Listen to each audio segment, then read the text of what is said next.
Hi, hi, hi, hi. Um,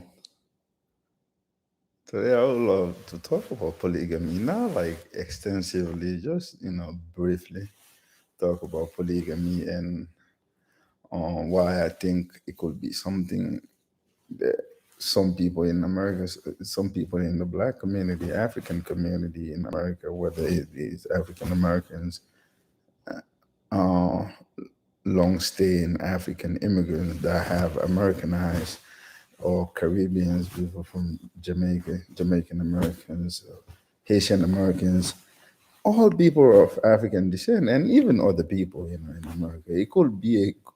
Um, it could be something useful for some people, not all the people, because some women won't go for it. They'd rather be alone and die alone, and some men, I don't think they built like that, these days, because you have to be built like that to have more than one woman. Because back in the days, women were like, I'm not gonna say programmed, but they were raised to, accept polygamy, to understand its wisdom.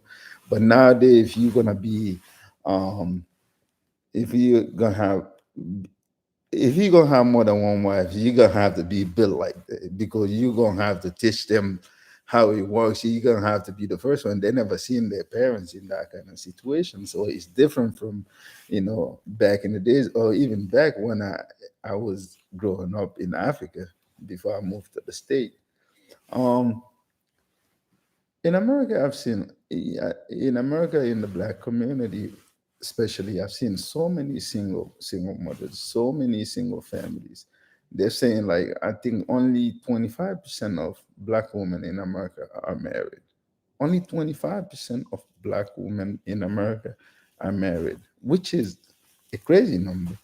And and the sad thing is that, the provisions, they're saying like it's gonna go even lower than that, because of combination of things. If you take out all the men that's not like husband material, or all the men that live other lifestyles, you know and some women are ready too. So, but I'm focusing on the men's side. The demand might be higher or not, but at least people not joining in together. um if you're a woman, you have kids or you don't have kids, you really want a husband, you want somebody in your life. Would you rather have somebody who's lying to you, be a side chick to someone, or be a second wife to someone?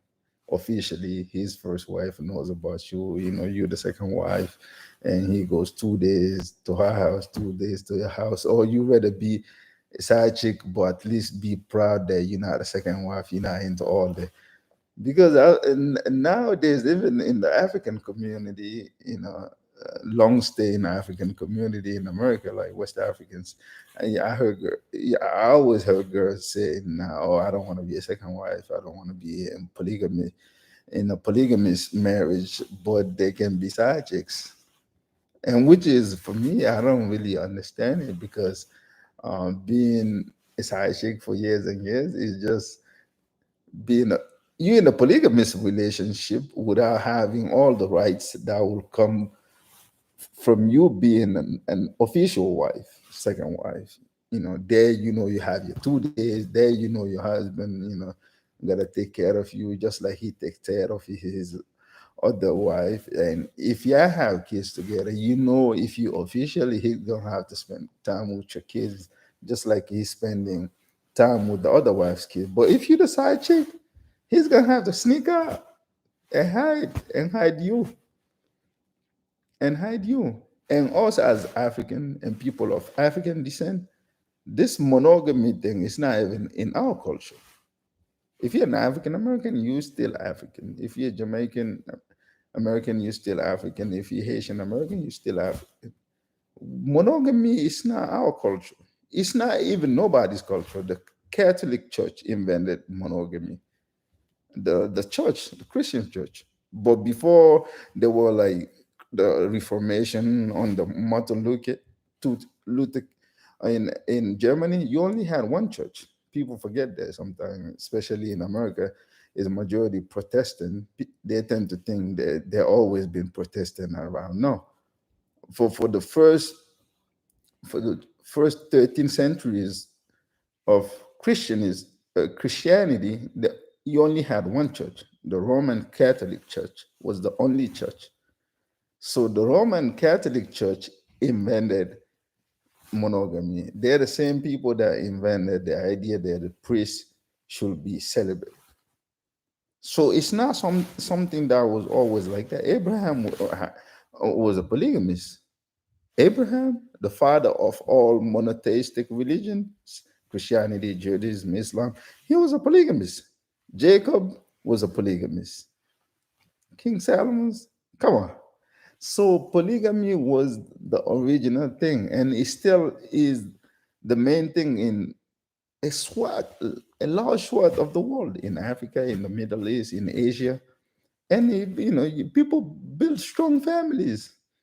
Even in America, I know a lot of polygamous families, but it's just people can call it because it's illegal in most of the states. But people, like, the wives know each other, the kids, always with their father, in New York or New Jersey or Philly, people live on the same block. People know, but they just cannot go to the government and say that I have three wives. But like in effect, they have three wives.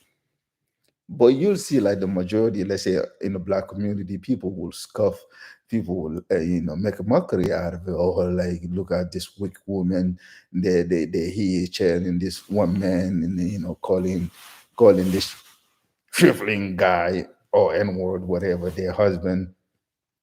But the same woman saying that will be a baby mama to some guy that have five, six baby mamas, and he'll be making the rounds to all of the apartment, not being shit, not doing anything, not even spending enough quality time with his kids. He only comes for the moms when he needs the moms.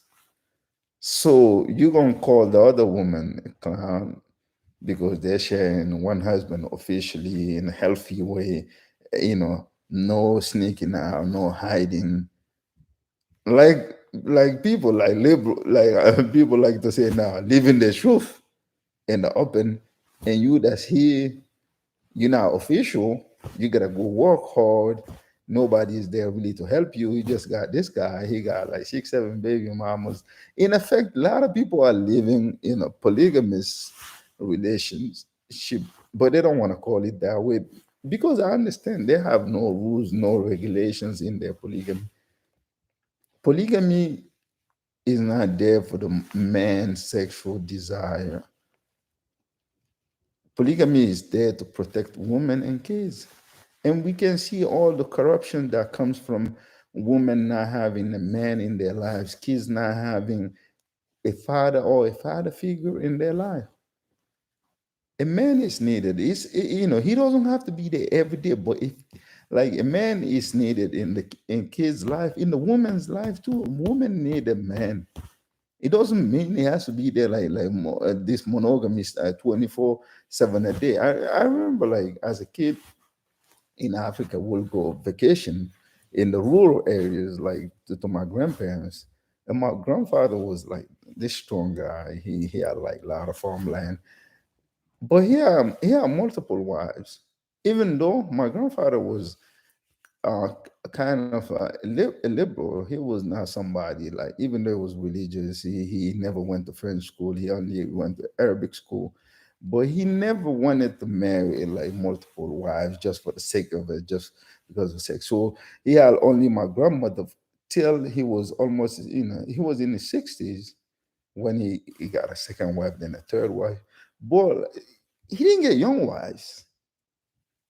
His second wife, her kids came to my grandfather when their father passed away. They, because they respected my grandfather, they wanted my grandfather to be their stepdad.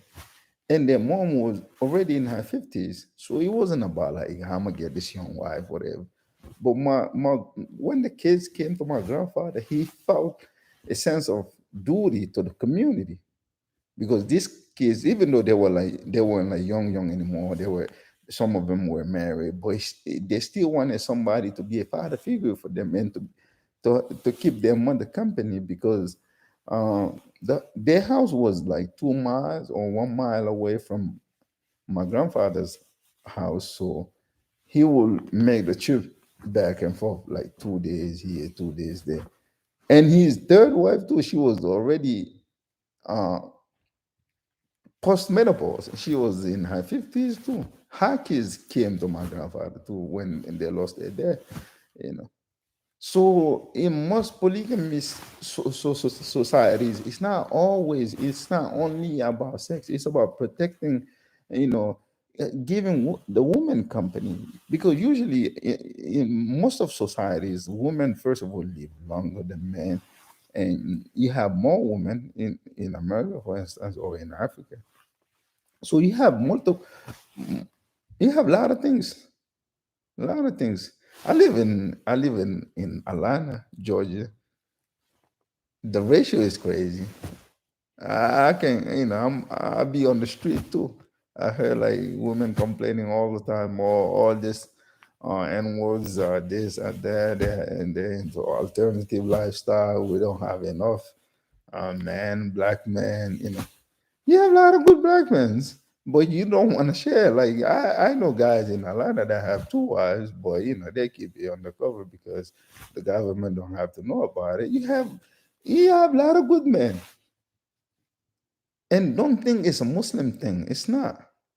That's the only thing. Perhaps I agree with Dr. Umar Johnson. If you know the history of Africa, polygamy was all over Africa, even before the Arabs, even before Christianity. Nobody brought polygamy to Africa. In West Africa, people polygamy was all over. Islam just came and regulated, and you cannot have more than four wives.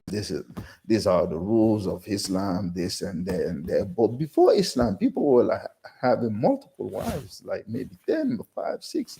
Islam just brought like regulations, and even nowadays, I know so many Christian families, Catholic or Protestant in Africa, that have polygamous marriages, even though Christianity, since I don't know, the council back in the days is against it. A lot of people still, a lot of Christians in Africa still practice polygamy. So you see, it has nothing to, for Africans and people of African descent, it's just part of our DNA, it's part of our system. And I feel like that'll create more happiness in the black community. That create like that'll challenge man to be really man, and it will challenge woman too spiritually. And it's a challenge though. It's not like something easy. Even in Africa, you have jealousy. Yeah, when your husband is on the other place, or you feel like that's his favorite wife or whatever. Yeah, jealousy is a human feeling. Even between twins, siblings, people get jealous. People want mom's attention, dad's attention, whatever it's attention. So jealousy is natural. I'm not gonna sit here and tell you that there won't be no problems. Sometimes step brothers half brothers, half sisters, especially if the moms start fighting and tell their kid negative thing about the other side, it could create, dissensions. But like I've seen in America, I see every day, like people, full siblings, not talking to each other for years. So it's not about being half or being full siblings. It's about how the adults from your birth to you growing up, how your father treated all of you, how your father brought you guys together, how your mothers, brought you guys together. So it's not about being half sibling doesn't automatically mean conflicts. I have half siblings, but I don't have conflict with none of them. And I even remember as a kid, like fighting with my full brother more. Like we were like at odds all the time, and he was my full brother. So just think about it. Polygamy got a lot of wisdom. There's a lot of wisdom in it, and especially in 20. 21, America going to 2022. Like in a city like Atlanta, it's crazy, man. It's crazy. All this women here, and not enough men. Ah, just think about it. It's not like you're gonna be in a harem. It's not like you all gonna be African polygamy. It's not like okay, you all gonna be sleeping in the same bed at the same time. No, everybody got their own room or their own house if the man got enough bread. You know, 2 days, 2 days, 2 days. But it's not only about sex. It's spiritual.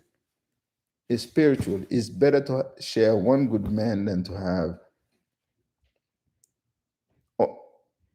all these F boys coming and going and coming and going in your lives and destroying your lives and not giving your kids no values and you having all these multiple baby fathers or whatever. Just think about it.